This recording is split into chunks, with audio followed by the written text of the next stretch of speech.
I am happy to be with you. Happy Friday. And I wanted to just let you know that our class yesterday on needle felting went really, really well. There were and that was at River Arts in Morrisville, Vermont, and there were about 14 participants. It was a nice full class. And I just want to give you an idea quickly before we begin our Kiwandi piece, what we did. So we did needle felted mushrooms, and this was what we were aspiring to. The crocheted twine base, which I had crocheted these little pieces, which only took a few minutes, but I had about 15, 16 of these, so that was really good. And I was able to pass them out. But they had the choice after they finished their mushroom. The challenge here was they needed to needle felt a mound before they fit it into the base. And so they all did beautifully anyway. And they all made different shape mushrooms. Now, if you want to see, I believe, because I sent a number of photos of the class holding up their beautiful, beautiful mushrooms they finished. I sent them to River Arts. So I believe they'll probably post at least one of them. And so you can go over to River Arts in Morrisville, Vermont, and check it out. So they had the choice to put it in a base or in a shell. And what some of them did, I was so surprised, and it looked so lovely. They took the shell, and instead of cupping it, like having the mushroom like sit in a shell, they turned it over, and they had the mushroom kind of, the wool kind of, it was glued onto the shell, but pieces of the wool were kind of splayed. It was very pretty. So anyway, and I had made a number of these mushrooms just to show them, look, they can be at an angle. You can leave the roots unraveled, as happens in some mushrooms, or you could put them on a little piece of a wood. This is a little piece of driftwood. I'll have a number of little art pieces at the Art and Craft. So let me show you a few more. Or they can put them, and this is how I was putting it in the shell. This is just a tiny little mushroom. So the challenge and the goals in this particular class that we did was to learn shaping. Okay, a couple of different ways how you can shape the mushroom. You can decorate it with other pieces of wool. And the stem. So the stem is always a little bit challenging because depending how you're trying to do it, you can keep getting a flat stem. So I was just giving them tips and tricks on how to get the stem and how to get the little bulk at the end here. So, and they did beautifully, absolutely beautifully. And this is a mushroom that's pinched. It's just pinched, and one of the participants made this type of top. She loved it. She did a beautiful job. And then the stem is just a shell. And you just, hi Catherine, once you complete needle felting, you actually have a piece of fabric. So you can take that and you can glue it or you can sew it.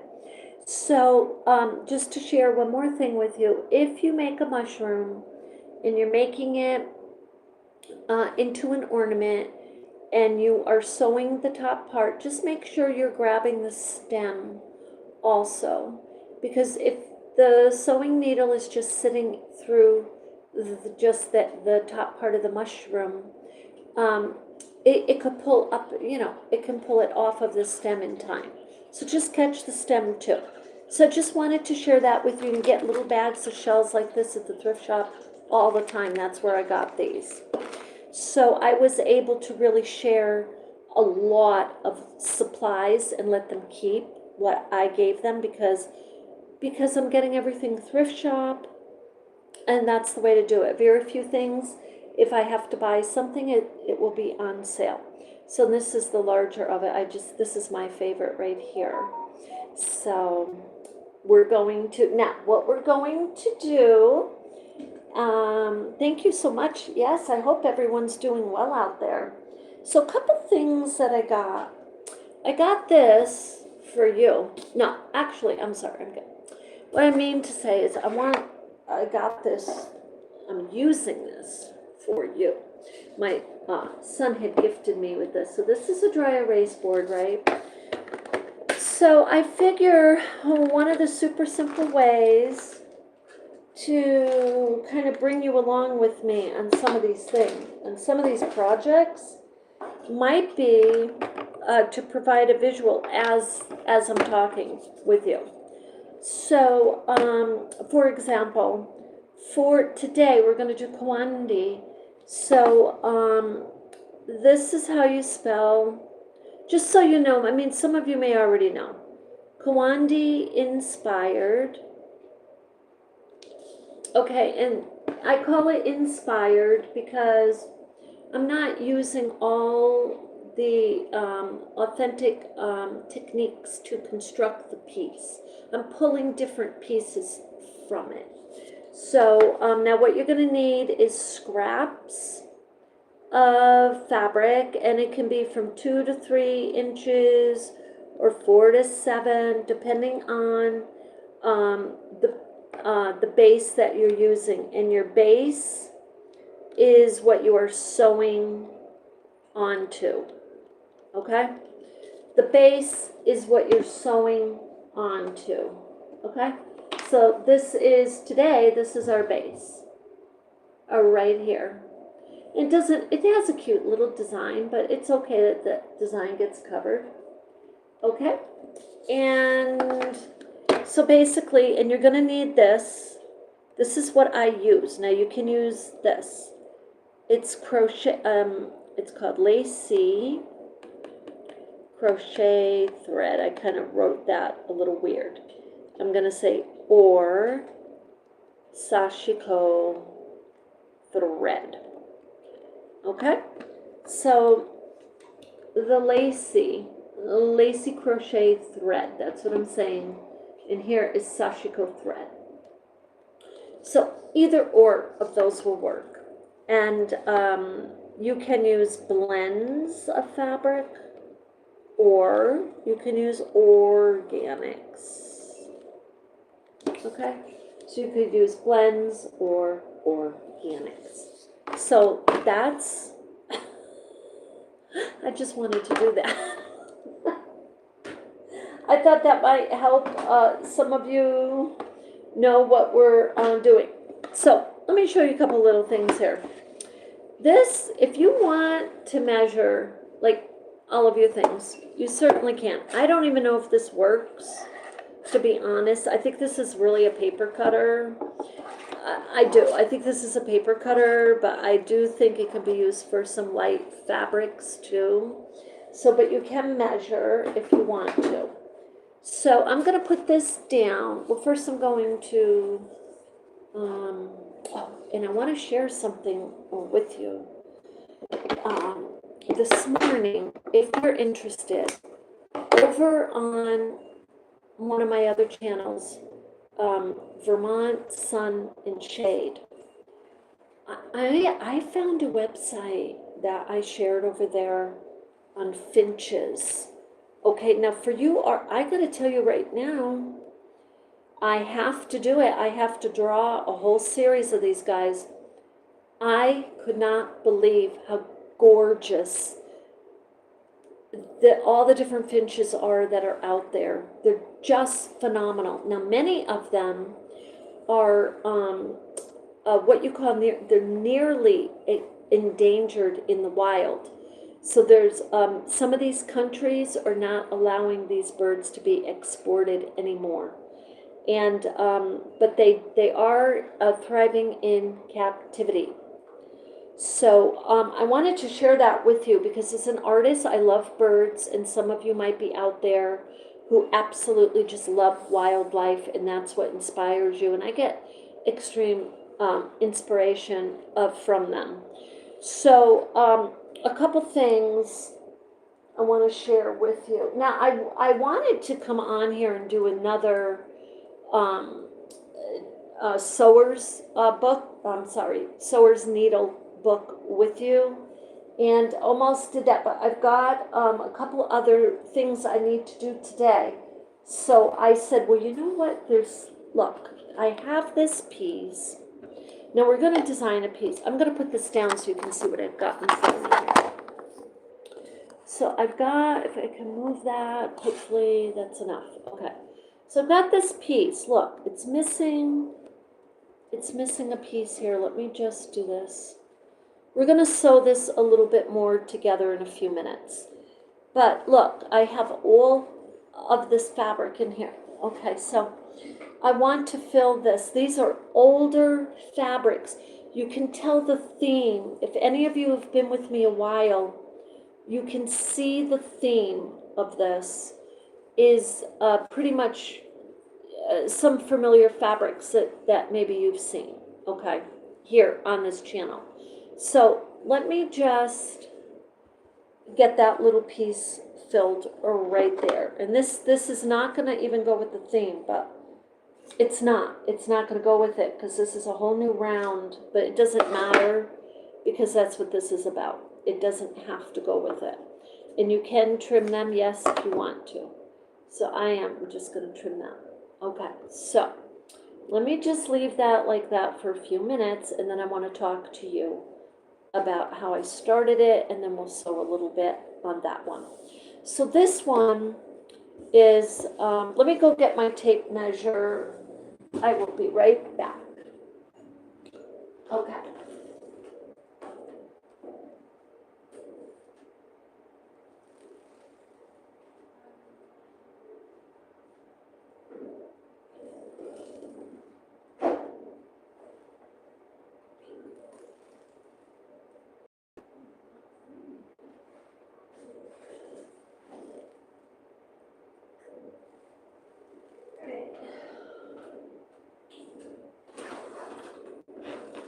Okay.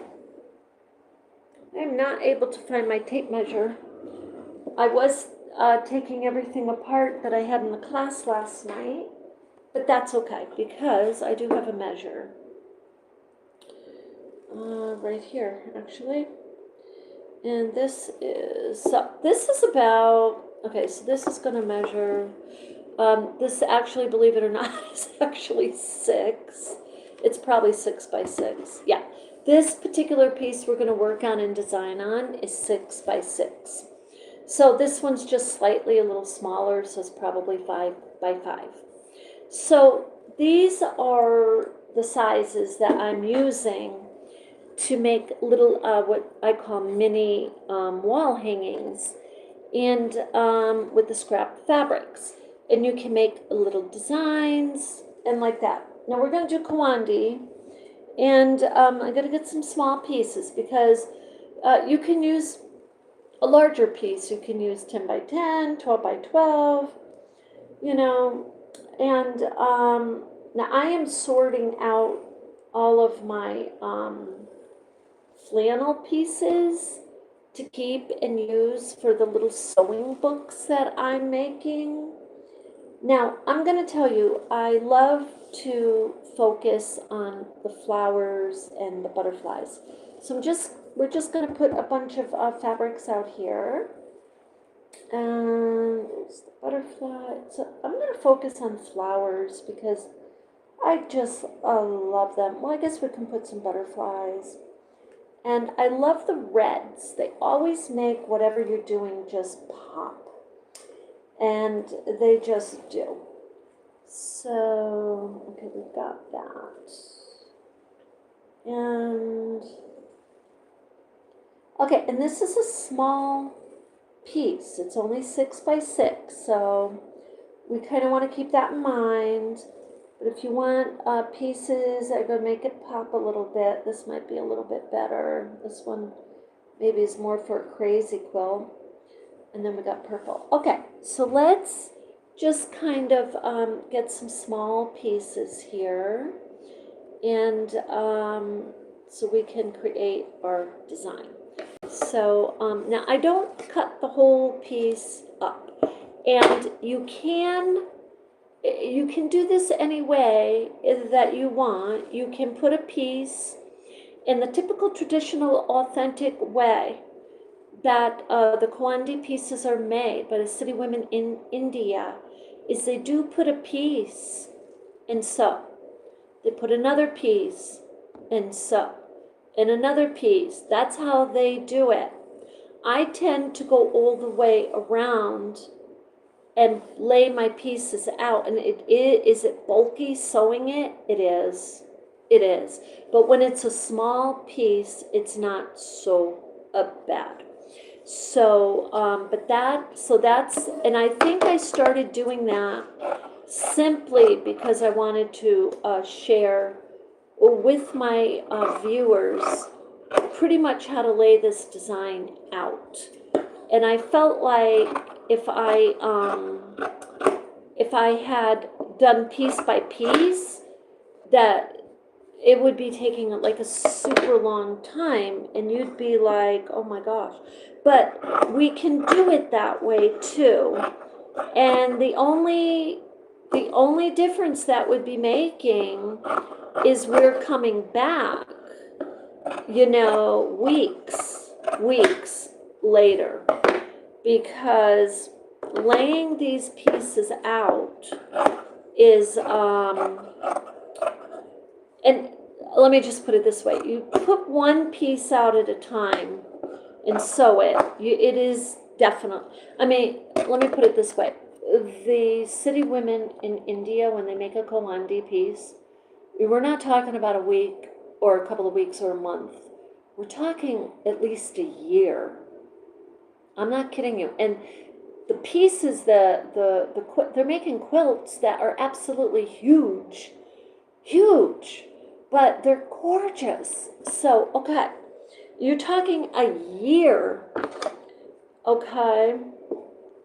Henry Drewell, who I reference in my book, Recycle, Inspire, and Create, Reviving Earth with Historical Cultural Arts. In my book, I reference Henry Drewell. He's a doctor, or of archaeology, I believe, and a couple of other degrees.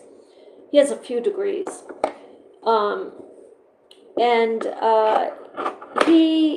he was a major part of making it so the city women of India could actually make a living and make some, money, make profit from making these absolutely gorgeous quilts. So it's a happy story. I like to hear things like that. That's why I reference him in my book, because I do like people helping people. Okay, I do. I think it's essential. I don't think the corporate mindset is helping any of us nowadays at all. Okay, so now I think we're going to have enough in a few minutes here. I don't want them too big, because this is a small piece. I want them overlapping, and I could be doing circles and triangles, but like this is like, that's a nice crazy quilt piece. Oops. That's a crazy quilt, so I'm going to put that over there. That's a nice piece. And anyway, you can go with whatever it is.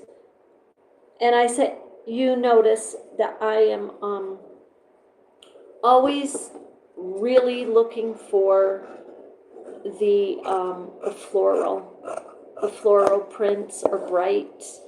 I like the bright colors. I just think they enhance your mood. They kind of, this one I probably should have even another one, because I do really like that. This is really pretty. Look, and sometimes you cut out these designs, you don't even realize. You know what I mean? You don't even realize, like, that's kind of like a funky, abstract kind of a cat or owl. You can make that into, you can just use these for so many. Okay, And then we've got one more little piece here, a couple little pieces here to cut. Okay, so this should be really good. This should be a really good start. And now, Kiwandi goes really fast compared to anything else you're designing, because it is called the soul stitching. And if anyone else is using that in the contemporary manner, I'm just going to tell you where they got it from. It's Kiwandi. They got it from India. Okay. And the roots of the city women of India are of Africa. So it's an amazing, amazing history. So, okay, what I'm going to do, now I can start in the back, and you know that I do this. You've seen me do this before. I have this fabrics that, you know, have the hems already there. You can see it, it's a hem. So I could put a dowel in there. I could put a dowel. So if I put pieces up here, I'd have to be mindful to be sewing in the top part of this to keep that open. Okay, an easy way to do that is kind of put, I'm not saying put these scissors, but I just want to show you, is put, you know, maybe like a pencil, put a pencil in there, and then you can sew that on there easily. Okay, so we're not going to be sewing this piece, but I'm just showing you that because I'm going to be designing, and then when I do the sewing later, I will be putting like a pencil in there or something, or a dowel if I have one that size. Okay, so with the Kiwandi, you can start on the right or the left. It does not matter. But what does matter, if you're going to follow the general construct and you want to get an effect that is like the Kiwandi design, so you want to be mindful of rows.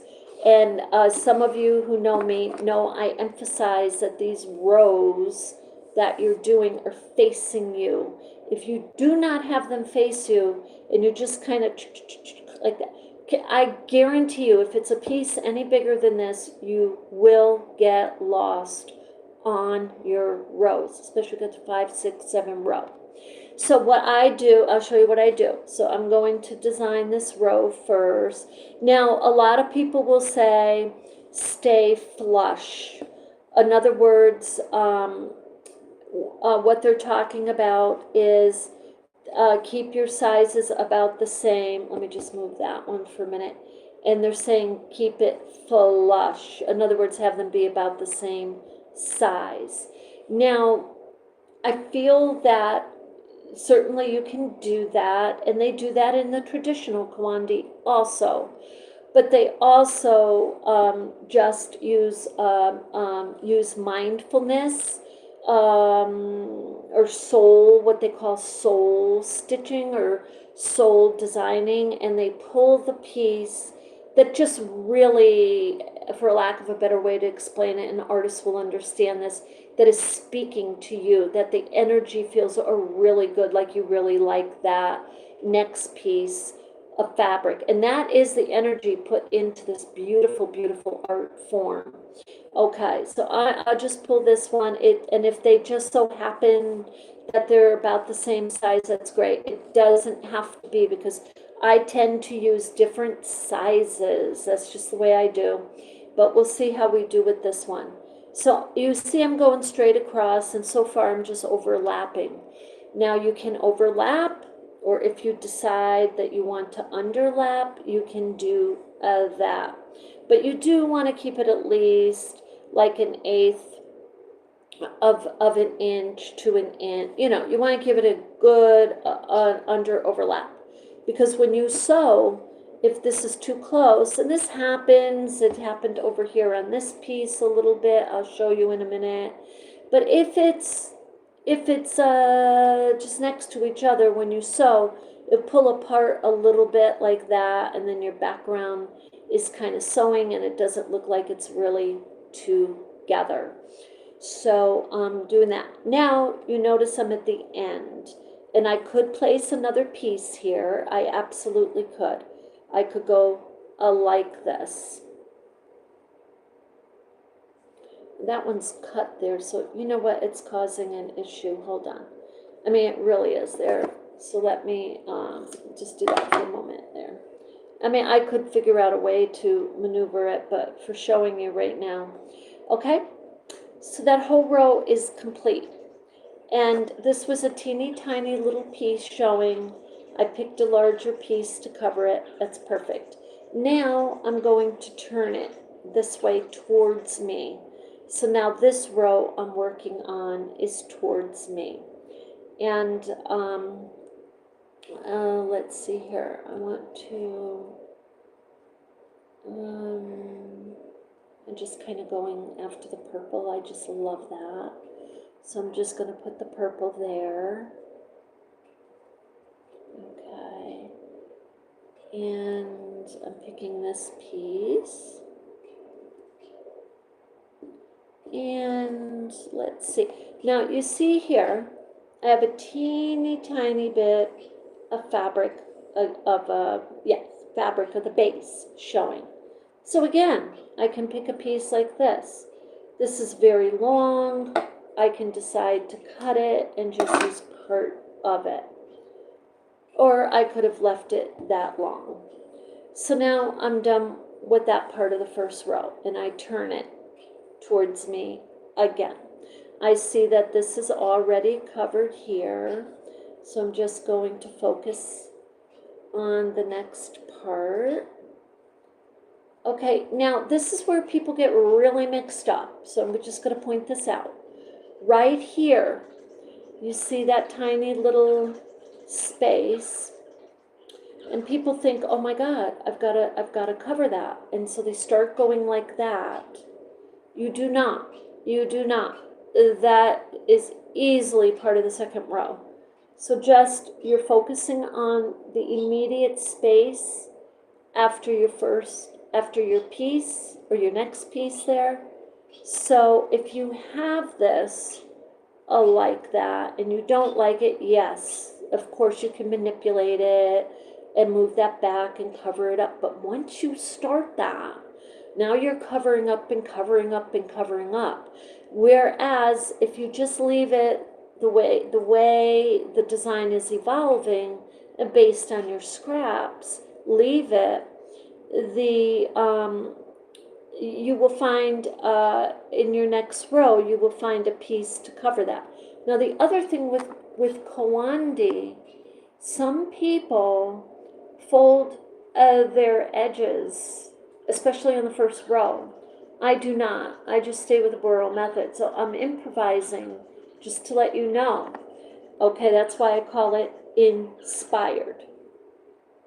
Okay, so this next piece is rather large, but look, it gives a nice coverage there. So I'm going to turn this, because now look, this is my last of my first rows right there. And some of these pieces are a little big, so I may decide to cut them a little bit. So this one's good. Okay, and now we turn it again. And we've got a whole first row complete, which is beautiful. It's complete. You see how fast Kiwandi goes though? Because we're almost towards the center already. In the center, you're going to get a little bunching. That's okay. We should get centered. Sometimes the centerpiece isn't perfectly centered. If you want to manipulate your fabrics and sizes more for your design, you certainly can. And that's more of a traditional way of quilting, but you can mix methods. You certainly can. So there's no rules on this for me. Okay. So this one, I love this color. It's actually, I want more of this, so I'm gonna cut this because I feel like it's just really large pieces here. This is a large piece, so I'm gonna put this here, and I'm gonna use, whoop, this piece, and I'm focusing on my, now if you have a piece that has a lot of fraying, which may be because it's what they call, it's not, well, I don't want to say low quality because I'm not sure who made the design, but it's a lightweight cotton is what it is, with a loose weave. It's not a highly tightened weave. That's why you get that. Okay, so this one's almost a little small. It's not overlapping as much as I'd like there. So I'm going to kind of go with this one. It's same design. And you see I have a little space here. So I'm going to go ahead and cover that. Okay, so that's my second row. Now I'm going to turn this like this. Now you see how that little bit of, and I could have turned this like that, but it doesn't cover it as much as I'd like. So I'm focusing on the space. I'm focusing on covering that. I want it overlapping here, here, here, and here. I'm not taking a piece and covering half of it. I want to cover the space and have it overlap all the pieces around it. Okay, so this is the beginning of my second row. You already have this cut. You already have here, that's covered, that's covered. Okay, so now you focus on your next little space, and it's right there. And this is rather big, this one. Oh, here's one. This is a good piece right here. So I covered that little space. And then I have this little space. And that is, I'm going to take this fabric. We definitely have enough fabric, so that's really good. And I'm just going to cover that. Okay, now I'm going to turn it, because now I want to go this way. And I have, you can see right here, you could take a piece, you could take a piece, you could take a couple pieces like this. I could cover that, and I'd take another piece and cover that. And that's it. That's done. And that is Kiwandi. Now, if you want a little center piece, it didn't come out perfectly in the center, but let's say you want one. You can put one there. That's totally fine, like that. You can, now, and then, let me show you the other piece here. And it's because we use larger pieces, but that's okay. There's no rules on that. You can put a piece there. That's fine. But in this, and that's Kiwandi. That's done. You're going in your rounds. Now for this piece, our center piece got a little bit over, whoops, it's a little bit here. And so I'm just going to show you this.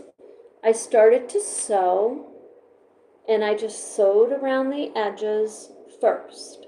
Now, if I just did the first rows and sewed, that's how I would do it. I would sew around the edges first. Okay? Now, other people have sewn around the edges of the very first little patch that they put on. And I'll have to show you some of these ways, like we'll do them together.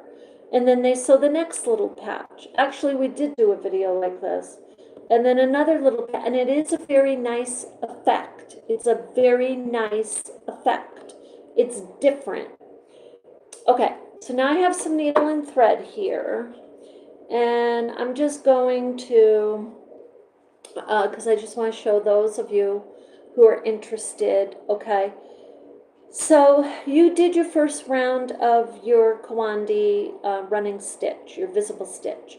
Now you're on your second row, and let's say you still have a thread on the needle.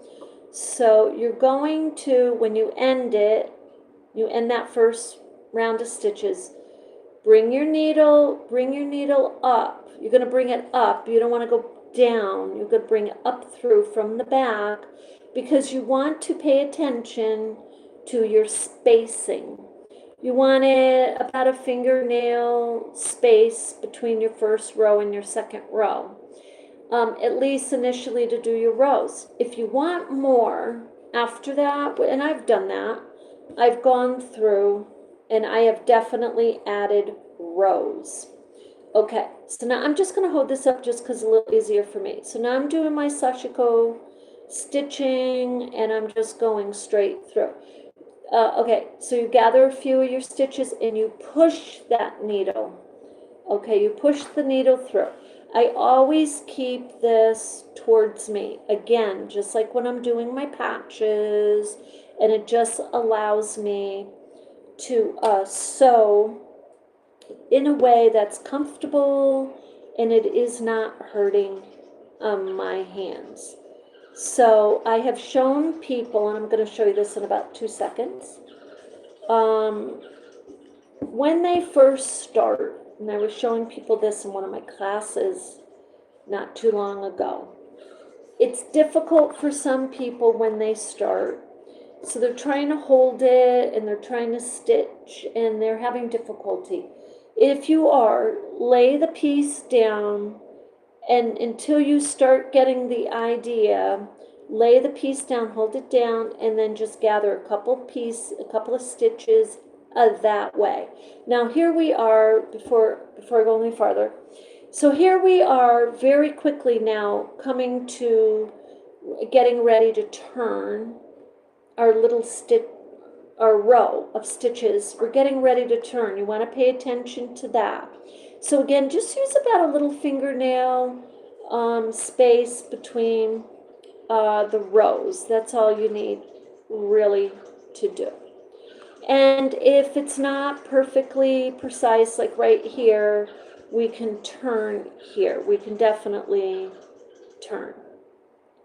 So now the other thing you may consider as you're going along stitching is doing a back stitch. So when do you do a back stitch? You do a back stitch when you see, you're going to do next, when you see the fabric is going to flip up. Okay? I'm going to do a back stitch right there. And then I'm going to go forward. And you may have to do a couple of back stitches. That's okay. This one I'm going to do a back stitch again. Back stitching is very much a part of the sashiko stitch world, okay? Because you're catching the, now some people will back stitch all the way. In other words, that's all they're doing a back stitch, period. So I do the running stitch and I use the back stitch as I need it. And here's another example that's going to flip up, do a back stitch. Okay, and I'm going to remove that and I'm going to go forward here.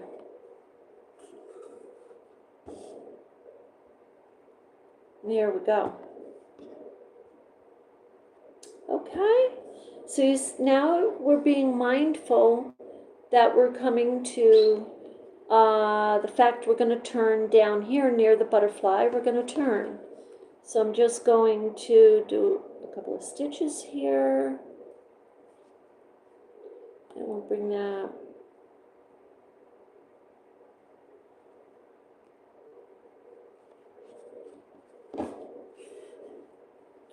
Okay, I'm done with this row.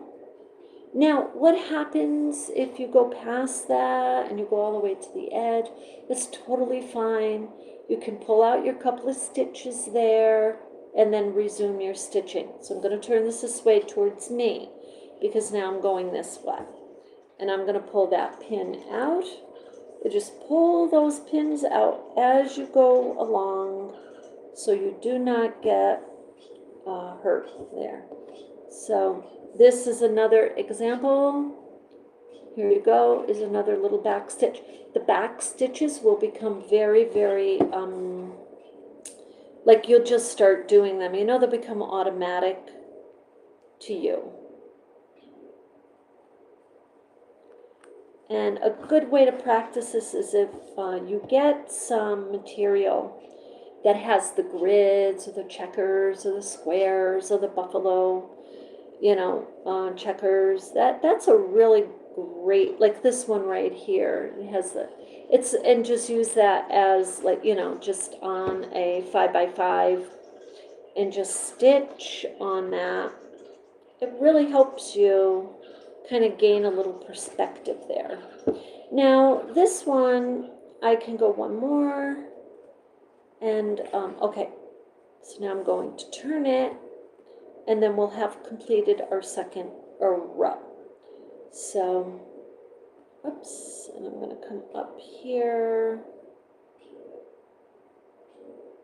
Now this one I'm being mindful. I would like to get this little piece stitched. You see how that long piece there? So I move the needle over just a tiny bit. It's not going to hurt the sequins or the alignment of the rows so severely that it's a problem.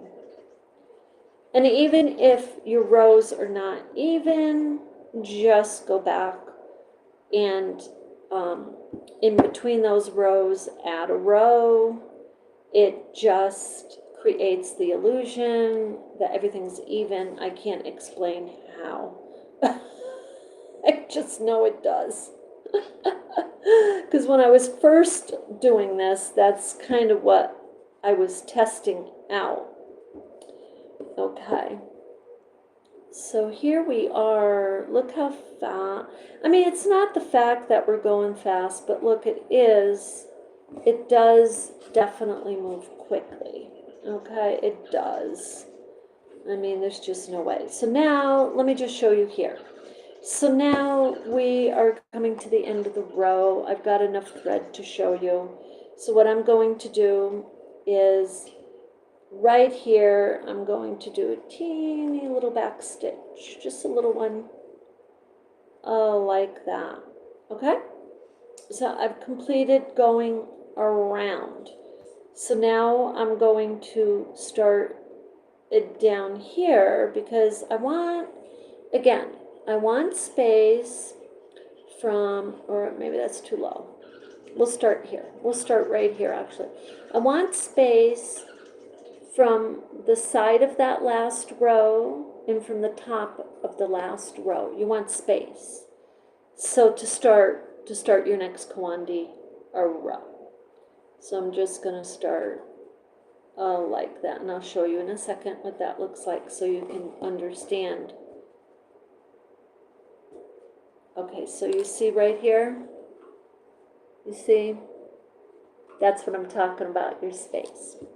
Okay, so I hope that helped you guys a lot and helped you. And if you have any questions on this, let me know. You can see in the back here,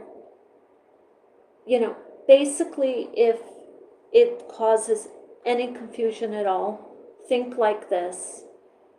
You're stitching an outer square or circle, whatever your shape is. You're stitching around outer, and then the next row inner, and the next row inner and inner, and that's how it ends up. And in the center, usually it just comes like one little stitch. So anyway, I hope that you're inspired, and what we'll do, finish stitching that one, and then we'll come back and stitch this one again so you can see again how to do those rows. And then we will, if you are interested, we will do, we'll do a couple of different versions. You gotta know that everything I'm doing right is I mix techniques. I mix them.